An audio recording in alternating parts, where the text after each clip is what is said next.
देश में अगर आतंकवाद के खिलाफ अगर कहा जाए चेहरा क्या है? हम भारतीय हैं, हम खालिस्तान नहीं चाहते, हम भूखे नंगे पाकिस्तान से नहीं मिलना चाहते। कितने हमले, जुबानी नहीं बारूदी हमले। जब भारत माता पे को आँच आती है, जब तिरंगे झंडे का अपमान होता है, हम पन्नू जैसे लोग, चाइना के एजेंट, पाकिस्तान के एजेंट, हम इनके खिलाफ। कैसे दूसरा पाकिस्तान बनता है? आपको खालिस्तान चाहिए, आप बनाओ खालिस्तान, हम समर्थन करते आपका, बनाओ कनाडा के अंदर। क्या मेरे सिख भाई ये पहल करेंगे? ट्रूडो का जवाब देंगे। लगातार हम कह रहे थे जो गैंगवार हो रहे हैं, हमें जितना नुकसान पहुंचा रहे हैं आपको भी नुकसान पहुंचाएंगे। जैसे पंजाब में गंदी पॉलिटिक्स हुई, पाड़ो राज करो, बर्बाद हुआ, यही आज कनाडा दूसरा पाकिस्तान बनता जा रहा है। इस देश में अगर आतंकवाद के खिलाफ अगर कहा जाए चेहरा क्या है, एक मूर्ति क्या है, एक बंदा क्या है, तो एक शख्सियत है मनिंदरजीत सिंह बिट्टा। कितने हमले, जुबानी नहीं बारूदी हमले, गोलियों के हमले, सब कुछ हुआ, लेकिन उस आदमी की आवाज़, उस आदमी की निष्ठा और उस बंदे का जो दम है वो कभी भी कम नहीं दिखाई पड़ा। उनसे बात करने आज इसलिए मैं पहुंचा हूँ क्योंकि खालिस्तान को लेकर जिस तरीके से कनाडा में जस्टिन ट्रूडो ने डिप्लोमेट्स को हमारे अपमानित करने की कोशिश की और भारत के साथ में संबंध बनाए, तो बिट्टा साहब पहले तो बहुत बहुत धन्यवाद बुलंद भारत टीवी से बात करने के लिए। वंदे मातरम। तो ये जो पूरा कनाडा में चल रहा है, इसको आप कैसे देखते हैं और जो भारत को इसमें किस तरीके का रूप अपनाना चाहिए? पहली बात तो मैं आपको ये कहूँगा कि हिंदुस्तान एक आज़ाद मुल्क, बहुत बड़ा मुल्क है,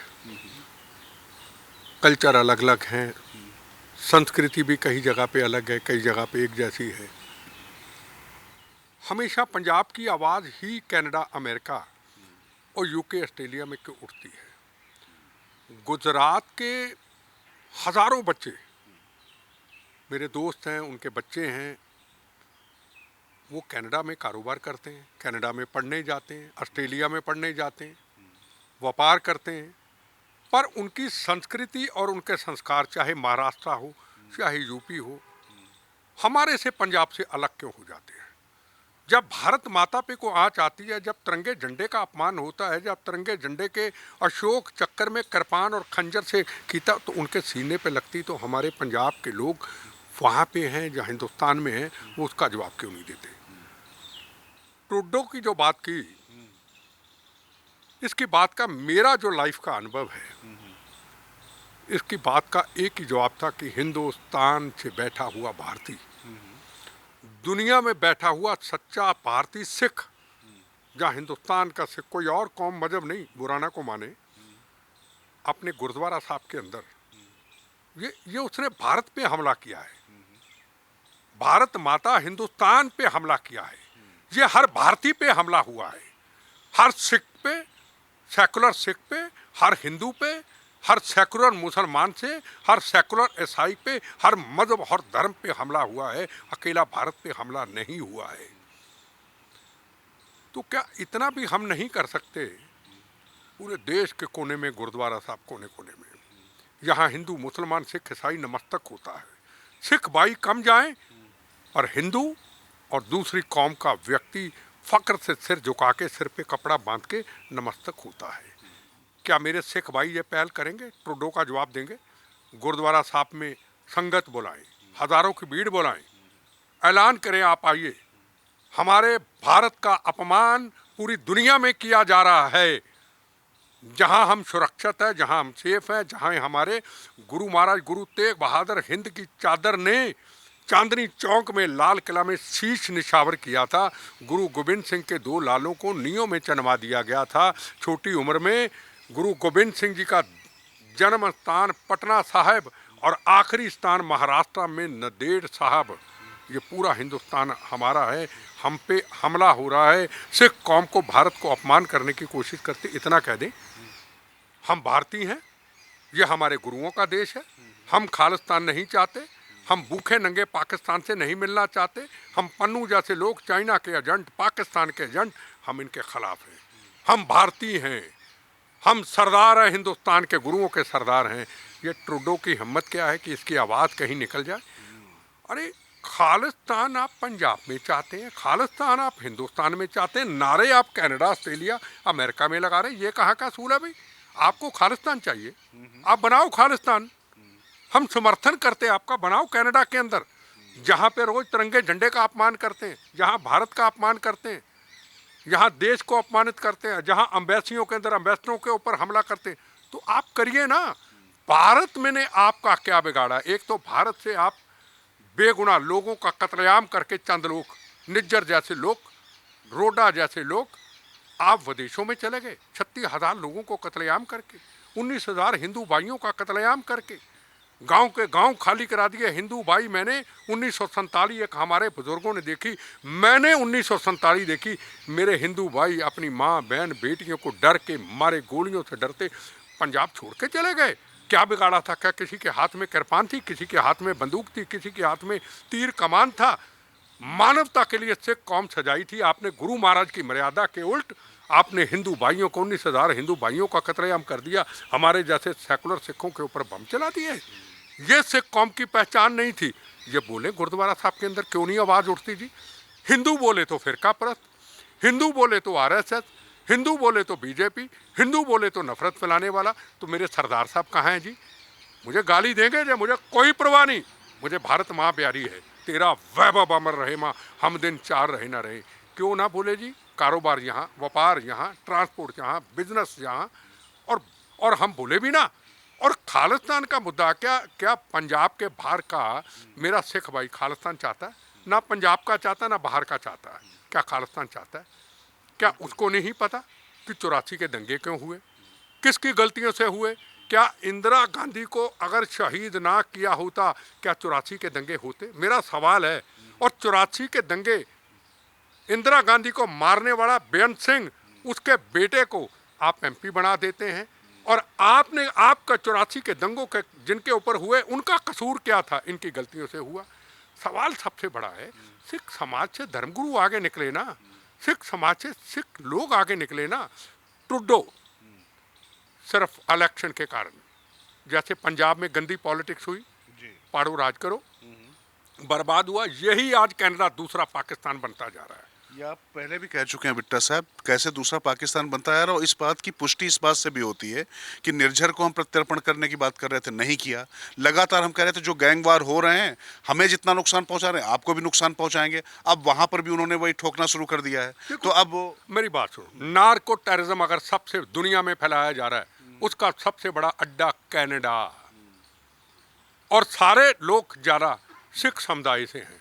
माफ़ी देना मैं कहने में, मैं गलती नहीं करूँगा, हर किसी के लिए सिख समुदाय के लोग बदनाम कर रहे हैं। जितना गैंगवार हो रहा है, अभी बॉम्बे के अंदर हमला किया गया सदीकी के ऊपर, सलमान खान के ऊपर, मूसे वाले के ऊपर, हम लोगों को सबको धमकियाँ कौन थे, कहाँ से आ रही है? कनाडा। पहले एक दाऊद इब्राहिम था, अब कनाडा में दाऊद इब्राहिम कई हो गए।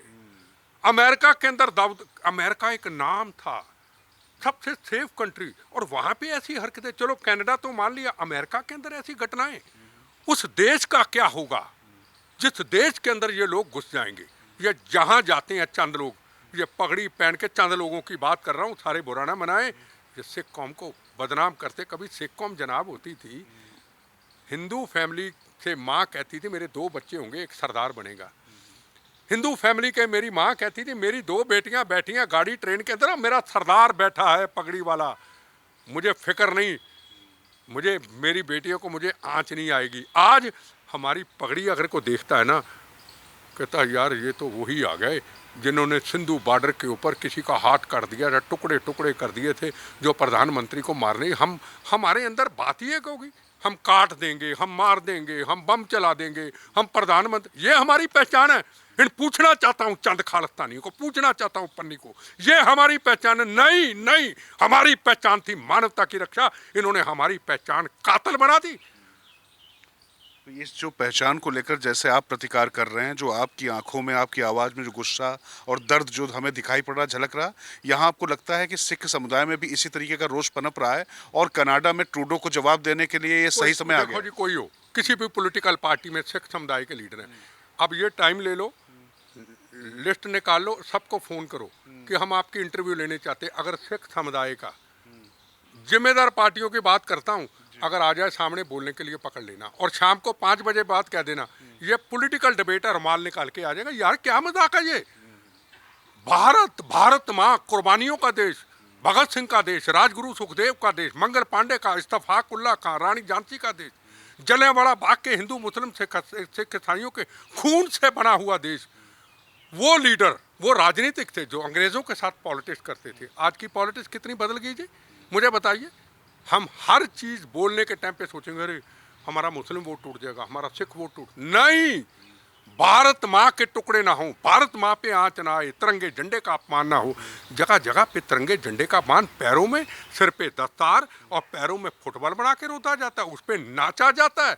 और सीने पे हमारे दर्द होती है जब खंजर निकाला जाता है शोक चक्कर के अंदर। सिख समुदाय से आवाज क्यों ना उठे? अगर दो चार मेरे जैसे बोले किस खाते में पड़ते हैं? सिख समुदाय से आवाज क्यों ना उठे? अब ये देंगे मुझे गाली, मैं कहना गाली नहीं तो चढ़ो बम चला दो, गोलियां तुम्हारी ऐसी की तैसी। यार तुम्हारी जमीर मर गई, तुम्हारी इंसानियत मर गई। इस तिरंगे झंडे में हमारे शहीदों की अर्थी आती है। इसी तिरंगे झंडे के ऊपर अटारी के अंदर वाघा बॉर्डर के ऊपर लाहौर देखता है इस तिरंगे झंडे को हिलते हुए। हमारा गुरु, हमारा सब कुछ ये तिरंगा झंडा, और तुम लोगों को चुप करके बैठ गए। अब मुझे कई कहते जी चुप सारे तो नहीं है ऐसे सरदार। मैं कहा चुप रहना भी गुनाह है। सोशल मीडिया का डालिए, और सोशल मीडिया में हमारे गुरु साहिबानों ने क्यों कुर्बानी दी थी, क्यों बच्चे शहीद कराइए थे मानवता की रक्षा के लिए, अपने छोटे छोटे बच्चों को निछावर कर दिया। यार आप बोलने को तैयार नहीं। एक ही हमारे साथ ज्यादती, क्या ज्यादती हुई जी हमारे साथ? 84 के दंगे क्यों हुए जी? ये 36,000 बेगुनाहों का कत्लेआम ना करते, ये हरमंदर साहब को किला ना बनाता भिंडरा वाला, ये 19,000 हिंदू भाइयों का कत्लेआम ना करते, ये इंदिरा गांधी को ना मारते, क्या 84 के दंगे होते? अब 84 के दंगों की बात करते, जो 36,000 लोगों को मार दिया उनको ये कहते ये तो भेड़े बकरियां थे। हुआ क्यों? कोई व्हाइट पेपर जारी करने को तैयार नहीं। ये हुआ क्यों? हमारे साथ ज्यादती होगी। अरे किसान आंदोलन चलता, खालिस्तान के नारे लगते हैं, कहते पाकिस्तान का बॉर्डर खोल दो, हम दिल्ली आ जाएंगे, हम दिल्ली बांग्लादेश बना देंगे, तुम्हारी ऐसी की तैसी। ये आज का भारत है। पगड़ी की इज्जत करता हर हिंदुस्तान के प्रधानमंत्री, पगड़ी की इज्जत करता पूरा हिंदुस्तान। जवाब देने को क्या 2 मिनट में दे रहे? जब लाल किला में आए थे तिरंगे झंडे का अपमान करने, 2 मिनट में फौज आती ठीक कर दे। नहीं, ये सिख कौम है। गलती चंद लोग करते, पूरी सिख कौम को बदनाम नहीं किया जाएगा।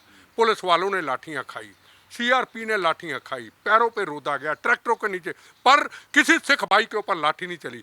ये इतिहास है हिंदुस्तान का, हिंदुस्तान की पॉलिटिकल विल का। और ये लोग कहते हमसे डर गए। तुम्हारे से कोई नहीं डरता। तुम्हारी पगड़ी के आगे, तुम्हारे गुरु महाराज के आगे, उनके कर्मों, उनके तपों, उनकी कुर्बानियों के आगे हर हिंदुस्तान सिर झुकाता है। तो जो बात बिट्टा जी कह रहे थे, बस आखिरी सवाल ये कि कनाडा में जो खालिस्तान का मतलब अलग तरीके से जो नारा लगाया जाता, जो बात आपने की, बहुत सारी चीज़ें खुलकर कह दी, लेकिन सबसे जो महत्वपूर्ण बात है कि जिस पगड़ी को देखकर भारतीय जो पूरा प्रतिष्ठान, जो भारतीय जो पूरी सेना है, चाहे जो पुलिस के जवान हैं, वो नतमस्तक हो जाते हैं। वो कह रहे हैं कि वहाँ पर वो डिप्लोमेट्स जो उनकी सुरक्षा में हैं, जिनको लगातार वहाँ पर खालिस्तानी आंदोलन के नाम पे, आतंकवाद के नाम पे वहाँ पर हैकल किया जाता रहा, उन्होंने इस तरीके की घटनाएं करा दी, तो ये लोग मान भी रहे हैं। देखो जी, ऐसी है, भारत एक ऐसा मुल्क बन चुका है पूरी दुनिया के अंदर। इतना भारत का नाम मैंने अपनी ज़िंदगी में होश में इतना नाम नहीं फैलता हुआ देखा। अगर पूरी दुनिया में कहीं चले जाओ, मुझे जो लोग बताते हैं पूरे राष्ट्र के अंदर, जो विदेशों में जाते हैं, जब वो कहते इंडिया, लोग आके कहते मोदी। मैं बीजेपी का समर्थक नहीं हूँ। किसने हिम्मत दिखाई? अजीब डोभाल जैसे सुरक्षा के जानकार, फॉरेन मिनिस्टर रवि शंकर जी जैसे ऐसे विद्वान लोगों को लेके आए, जिन्होंने एक फॉरेन पॉलिसी को ऐसे बना दिया पूरे देश में, पूरे विश्व में उनको एक नाम बनाया। हिंदुस्तान कैसे ये गलत बात कर सकता है कि अमेरिका के अंदर, कनाडा के अंदर आप कोई ऐसी गलत हरकत करे जिसका नाम बदनाम हो? पर अगर कनाडा से, अगर अमेरिका से, अगर यूके से, अगर ऑस्ट्रेलिया से कोई व्यक्ति हिंदुस्तान में बैठ के कहे हम ऑस्ट्रेलिया के टुकड़े करेंगे, हम कनाडा के, हम अमेरिका के, यूके के टुकड़े करेंगे, हिंदुस्तान उनको कभी पनाह नहीं देगा, पकड़ के उसी वक्त जेल में बंद करेगा। क्या हिंदुस्तान को तोड़ने की बात करने वाले ऑस्ट्रेलिया के अंदर, अमेरिका के अंदर, यूके के अंदर अगर कोई हिंदुस्तान को तोड़ने की बात करता है, टुकड़े करने की बात करता है, तिरंगे झंडे का अपमान करता है, ट्रूडो जैसी सरकार उनको समर्थन देती है, अमेरिका जैसी सरकार उनको समर्थन देती है, तो फिर कौन जिम्मेदार है? हिंदुस्तान जिम्मेदार है। हम बर्दाश्त करेंगे क्या? उनका इधर आके करे क्या वो बर्दाश्त करेंगे? आप उन लोगों को हिंदुस्तान के हवाले कर दो। आप अपनी स्टेट को, अपने कंट्री को आप डिस्टर्ब क्यों कर रहे हैं? आप अपने अपने कंट्रियों को दूसरा पाकिस्तान क्यों बना रहे हैं? कभी बराक ओबामा ने कहा था पाकिस्तान आतंकवाद की सबसे बड़ी फैक्ट्री है। क्या कल को कनाडा के अंदर ये कहा जाएगा land grabber, land mafia, narco terrorism फैलाने वाले, किडनैपिंग करने वाले पूरी दुनिया के अंदर उसका अड्डा कनाडा बन गया? ये आतंकवाद का अड्डा बनता जा रहा है। नुकसान किसका? हम तो समेट लेंगे, हमारे में दम है, हमारे में आज दम है, आगे भी रहेगा। हम तो अपने भारत की रक्षा कर लेंगे। पर कनाडा और अमेरिका, इनको कह देना चाहता हूँ, आने वाले टाइम पे ये आपके गले को पकड़ेंगे। ये चंद लोग बेतबारे लोग हैं, ये अपनी भारत माँ के नहीं हुए, ये तुम्हारे भी नहीं होंगे। इनका काम है पाकिस्तान के इशारों पे फंडिंग इकट्ठी करना।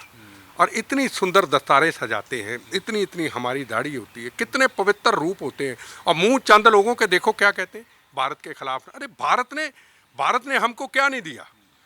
क्या डॉक्टर मनमोहन सिंह हिंदुस्तान के प्रधानमंत्री रहे? आबादी कितनी? 2%। क्या जगजीत सिंह अरोड़ा आर्मी चीफ रहे? क्या एयर मार्शल अर्जन सिंह, दुनिया में नाम बनाया पगड़ी का, वो रहे? क्या दिलबाग सिंह जी पहले डिफेंस मिनिस्टर रहे? क्या स्वर्ण सिंह जी हिंदुस्तान के विदेश मंत्री रहे? क्या सुप्रीम कोर्ट के खैरा साहब justice Kuldeep Singh chief justice of India रहे? क्या आज आर्मी एयर मार्शल क्या सरदार जी बने? बराड़ नेवी चीफ बने? क्या धनोआ जी एयर मार्शल बने? कितनी आबादी? 2%। ना हिंदू ने एतराज किया, ना मुसलमान ने एतराज किया, ना सिख ने किया, ना ईसाई ने किया। वो कहता है ये भारतीय है, ये पगड़ी जब भारतीय है। फर्क आया तो फिर सिखों का नाम लेके ये को कहना हमारे से जाति हो रही। अगर सिखों के ऊपर जो जाति होती हुई तो क्या नरेंद्र मोदी जी जब 15 अगस्त को परेड में सलामी लेते हैं तो सरदार भाइयों को आगे क्यों करते हैं? मेरा सवाल है, इनसे मेरा सवाल है। करतारपुर साहब क्यों खोला जाता? जब ऑपरेशन हुआ बालाकोट के अंदर, जंग की तैयारी, पर गुरु नानक देव जी का वादा किया करतारपुर साहब खुलेगा, इधर से दर्शन होंगे। क्या फर्क है? खतरनाक आतंकवादी भी छोड़ दिए गए। चलो कोई बात नहीं, छोड़, कोई हम नहीं बोले, कोई बात नहीं, जो हो गया चलो आगे रास्ता अपनाते हैं। ये हटते ही नहीं है। कभी किसान आंदोलन, कभी धरने, कभी मार देंगे, कभी काट देंगे। ये हमारी पहचान बना दी। हम लोगों को कहते कहते समझाते थक जाते यार, हम सारे ऐसे नहीं हैं, ये चंद लोग हैं जो हमें बदनाम करते। तो मैं आपको स्पष्ट कह दूं, कनाडा कितनी भी हमें बदनाम करने की साजिश कर ले, उसकी ये ख्वाहिशें कभी पूरी नहीं होगी। और मैं कनाडा को कहूँगा कि खालिस्तान अगर बनाना है तो आप वहाँ बना ले। हिंदुस्तान में कोई खालिस्तान नहीं चाहता। आप अमन शांति से रहें, हम भी अमन शांति से रहें। तो कुल मिला के मुझे नहीं लगता कि इससे बेलौस और स्ट्रेट सीधा संदेश जा सकता था जो बिट्टा साहब ने दिया है यहाँ पर। और कुल मिला के बात यह है कि हम तो अपने जख्मों का इलाज करना जानते हैं और हम अपने लोग को समेटना जानते हैं, अपनी चुनौतियों को समेटना जानते हैं। लेकिन जो भस्मासुर आप पैदा कर रहे हैं वो धीरे धीरे आपके यहाँ अब आग लगाने लग गया है। तो उसका ठीकरा भारत पर मत फोड़िए, खुद आपने जो बिखराया है उसको समेटिए। बहुत बहुत धन्यवाद बिट्टा साहब, बहुत बहुत धन्यवाद। नमस्कार।